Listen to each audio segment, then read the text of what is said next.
Good morning everyone. Our school is started online English classes and I will be taking classes for English subject. And today we will discuss our question answer of lesson first. So let's start. Page number 10. Answer these question in a few words or a couple of sentence each. यानी कि क्या करना है आपको, ये जो 7 question answer आपको दिए गए हैं उनमें आपको क्या करना है, कुछ वर्ड्स में या फिर एक लाइन में ही आपको क्या करना है, इनका आंसर देना है. तो the first question is how old are Margie and Tommy. So Margie is 11 years old and Tommy is 13 years old. यानी कि जो मार्गी है वो 11 साल की है और जो टॉमी है वो कितने 13 साल का है. What did Margie write in her diary? तो मार्गी ने अपनी डायरी में क्या लिखा था, आपने चैप्टर पढ़ा होगा तो आपको पता होगा. तो मार्गी wrote in her diary that Tommy found a real book. यानी कि उसने अपनी डायरी में क्या लिखा था कि टॉमी को क्या हुआ था, एक रियल बुक मिली. Had Margie ever seen a book before? तो मार्गी ने इसकी पहले बुक देखी थी क्या? तो no, she had never seen a book before. यानी कि इसकी पहले मार्गी ने कोई भी रियल बुक नहीं देखी थी, क्योंकि वो लोग किसके द्वारा पढ़ते थे, उनको मैकेनिकल टीचर पढ़ाता था और बाय किसके द्वारा, कंप्यूटर स्क्रीन के द्वारा उन्हें स्टडी करते थे. What things about the book did she find strange? यानी कि अब उसको बुक के बारे में कौन कौन सी स्ट्रेंथ थी कि उसकी जो बुक के पेजेस थे वो कैसे थे, येलो कलर के थे और क्रिंकली यानी कि सिकुड़े हुए थे. और दूसरी चीज उन्होंने क्या कहा था कि ये बुक बहुत फनी है, क्योंकि इस पर जो बर्ड पहले पेज पर होते हैं वही बर्ड दूसरे पेज पर होते हैं, तो उसको ये स्ट्रेंथ लगा था. What do you think a telebook is? तो आपको टेलीबुक के बारे में क्या लगता है? तो टेलीबुक इज अ कंप्यूटर मशीन, कह सकते हैं कि वो एक कंप्यूटर स्क्रीन की तरह होती है, जहाँ पर क्या होते हैं बहुत सारी चीजें आती हैं और उन चीजों को अपन क्या कर सकते हैं, स्टोर कर रख सकते हैं. Where was Margie's school? Did she have any classmate? तो मार्गी स्कूल was मतलब कि मार्गी का स्कूल कहाँ था, उसके पास वाले रूम में ही था. यानी कि जहाँ पर वो घर में रहती थी उसके बाजू वाले रूम में क्या था, मार्गी का क्या था, स्कूल था. Did she have any classmate? So no, she didn't have any classmate. What subject did Margie and Tommy learn? यानी मार्गी और टॉमी कौन कौन से सब्जेक्ट को पढ़ते थे. तो Margie and Tommy learn geography, history and arithmetic subject. Second, answer the following with reference to the story. यानी कि अगर आपने स्टोरी पढ़ी हुई है तो आपको इसके आंसर आसानी से मिल जाएंगे. I would not throw it away, यानी कि मैं इसको नहीं फेंकूंगा. वैसे तो ये आपका होमवर्क है बट अपन इसको एक बार देख लेते हैं. Who says this word? यानी कि ये वर्ड किसने कहे थे, टॉमी says to मार्गी. यानी कि टॉमी मार्गी से कहता है कि मैं इस बुक को पढ़ने के बाद इसको नहीं फेंकूंगा. What does it refer to? यानी यहाँ पर it किसके बारे में कहा गया है, sorry I would not throw it away, यानी कि हम इसको नहीं फेंक सकते. ये किसने कहा था, टॉमी ने कहा था. What does it refer to? यानी कि it से यहाँ का मतलब क्या होता है, टीवी स्क्रीन से, क्योंकि उन्होंने कहा था कि इस बुक को तो अपन क्या करते हैं, पढ़ने के बाद किसी दूसरे को दे देते हैं या फेंक देते हैं, बट जो वो 2057 में जब स्टडी होती है तब जहाँ वो कंप्यूटर स्क्रीन से पढ़ाते हैं तो अपन क्या करेंगे, उस कंप्यूटर को नहीं फेंक सकते. जैसे कि आपके पास लैपटॉप है, कंप्यूटर है, मोबाइल है, आप पढ़ोगे उसको फेंक तो दोगे नहीं.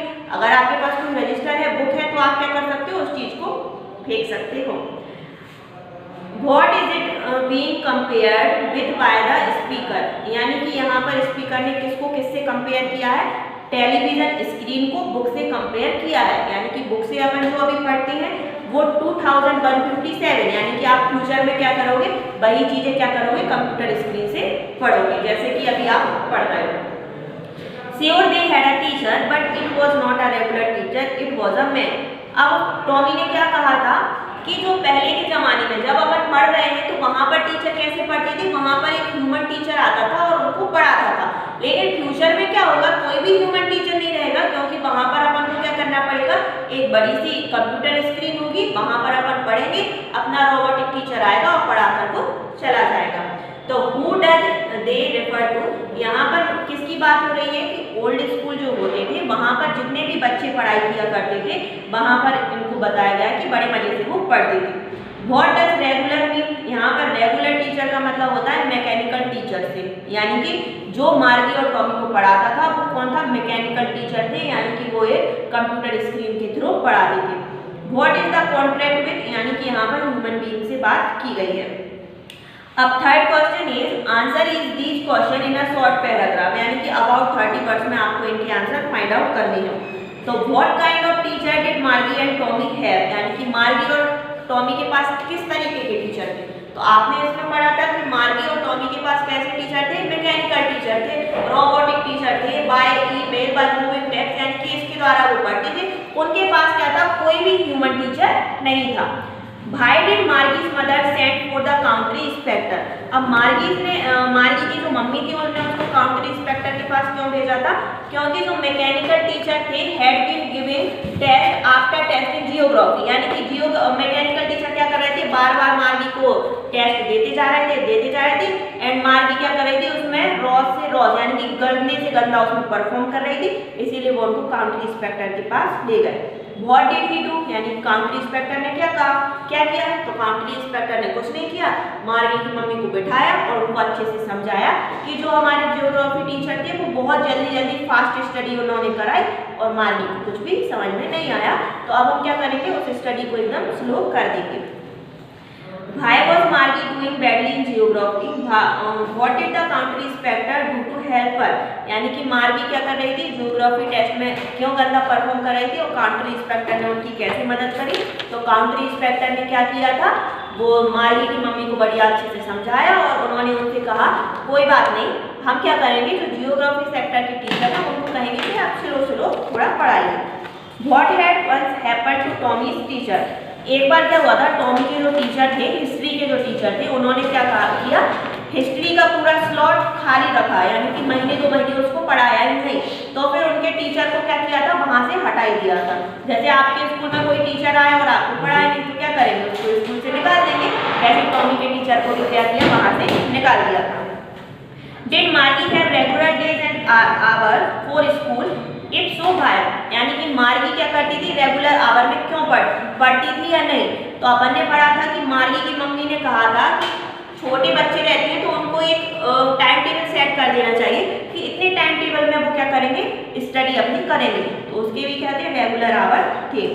How does Tommy describe the old kind of school? तो Tommy describe the old kind of school, यानी कि उनने पुराने स्कूल के बारे में क्या बताया था।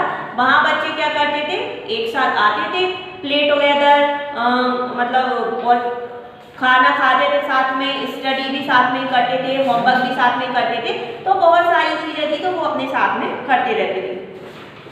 How does he describe the old kind of teacher? और जो पुराने जमाने के टीचर वो क्या करते थे, एक पुरानी बिल्डिंग रहती थी, यानी पर्सनली किसी के घर जाकर नहीं पढ़ाते थे, स्कूल में ही उनकी एक बिल्डिंग रहती थी और उसी बिल्डिंग में वो क्या करते थे, स्टडी करते थे। तो उसको क्या कहेंगे, मतलब उस टाइम के टीचर पर्सनली बच्चों को नहीं पढ़ाते थे, एक बिल्डिंग रहती थी उसी में वो पढ़ाते थे।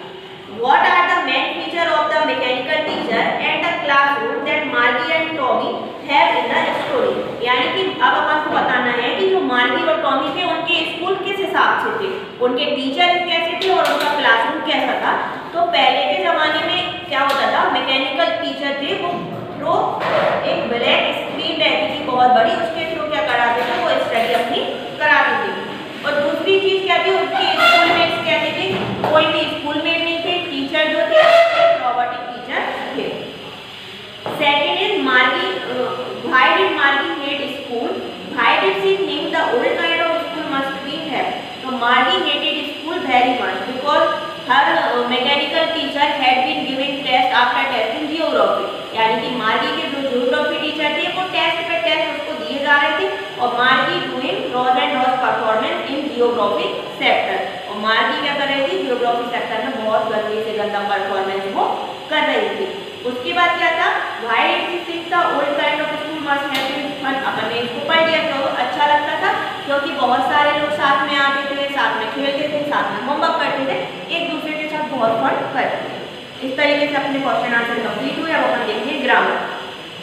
Find the sentence in the lesson which have the adverb given in the box below, यानी कि आपको क्या हुआ है, ये एडवर्ब दी हुई है। एडवर्ब का मतलब जानते हो, किसी भी चीज में एक्शन को बताना। जैसे एडजेक्टिव होता है तो वो क्या बोलता है, किसी भी चीज की स्पेशलिटी बताता है, वैसे एडवर्ब बताता है कि किसी भी अपन ने कोई भी काम किया है तो उसमें क्या एक्शन हुआ है तो वो बताता है। तो तो अपन को क्या करना है, ये जो आपको ब्लू कलर के ब्रैकेट में दिए गए हैं उसमें स्काई कलर के, तो आपको इसमें ही फिल करना है। Now use these adverb to fill in the blanks in the sentence. तो first the report must be read blank so that performance can be improve. अब क्या करना है, इसमें अपन को भरना है कि इनमें कौन सा ऑप्शन सही है। तो फर्स्ट ऑप्शन केयरफुली, आप अपनी अपनी बुक में इसको फिलअप करके रखना। तो the report must be read carefully, यानी कि कोई भी रिपोर्ट है उसको हमें केयरफुली रीड करना है, सो that performance can be improve, ताकि क्या हो, हमारी आगे आने वाली परफॉर्मेंस अच्छी हो जाए।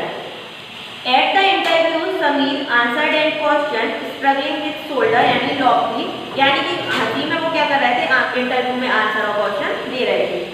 We all behave blank when we are tired or hungry, यानी कि हम जब थके हुए रहते हैं और भूखे रहते हैं तो हम कैसे परफॉर्म करते हैं, डिफरेंटली। यानी कि किसी को जब गुस्सा आता है तो क्या करते हैं, कोई गुस्सा बताता है, किसी को मारना पीटना चालू कर देता है, या किसी को गुस्सा आता है तो क्या करते हैं, अकेले में जाके रह लेते हैं। तो डिफरेंटली यानी कि अलग अलग तरीके से वो बिहेव करते हैं।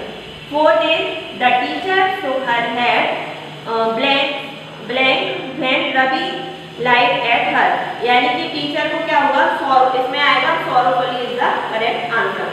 Fifth I blank forgot about, तो आई कंप्लीटली फॉरगेट अबाउट, यानी कि मैं इसके बारे में कंप्लीटली भूल चुका हूँ। When I compliment Revati on her success she just smile non gently and turn away, यानी कि जब मैंने उसको कॉम्प्लीमेंट दिया कि तुम्हारी सक्सेस अच्छी हुई है तो उसने बिना इंटरेस्ट के ही मुझे वहाँ से चली गई। The president of the company is awful busy and will not be able to meet you. Last I finished my work quickly so that I could go to play, यानी कि मैंने क्या किया, अपना वर्क बहुत जल्दी जल्दी कर लिया और उसके बाद में घर चली गई। Now page number 12, make adverb from these adjective, यानी कि आपको एक वर्ड दिए गए हैं, आपको उनसे क्या बनाना है, एडजेक्टिव बनाना है। एडजेक्टिव्स दिए गए हैं और आपको क्या करना है, एडवर्ब बनाना है। तो एडजेक्टिव का मतलब होता है किसी भी चीज की स्पेशलिटी बताना, और एडवर्ब का मतलब होता है जब किसी वर्ब में क्या होता है, एक्शन होता है, तो वो एडवर्ब हो जाती है। अब आप देखना, कोई भी एडजेक्टिव दिया गया है और अगर उसका लास्ट में क्या आता है, बाय आता है, तो आपको कुछ भी नहीं करना है, बाय को रिमूव करिए और उसमें आई एल बाय को ऐड करिए। जैसे एंग्री है तो वो उसका एडवर्ब क्या हो जाएगा, ANGRIL बाय, यानी कि ILY जोड़ देना है और बाय को रिमूव कर देना है। इसी तरह आप सारे फिलअप कर सकते हैं। जैसे हैप्पी है तो बाय रिमूव हो जाएगा और ILY उसमें ऐड हो जाएगा, तो हैप्पली।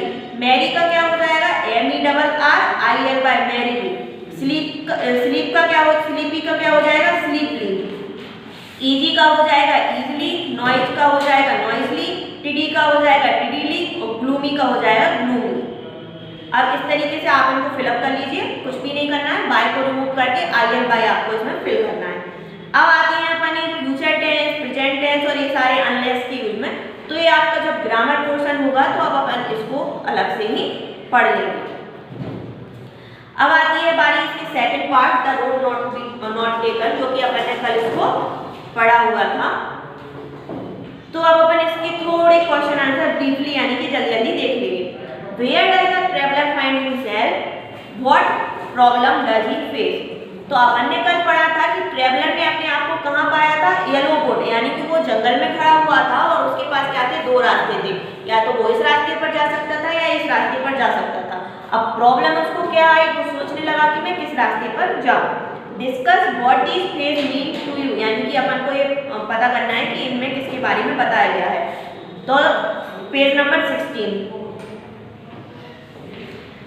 तो फर्स्ट है येलो बोर्ड। तो येलो बोर्ड का आप उसके सामने लिख लीजिए, अपन ने क्या पढ़ा था, फॉरेस्ट, यानी कि जो जंगल है उसको ही येलो बोर्ड कहा गया है, तो फॉरेस्ट है उसमें।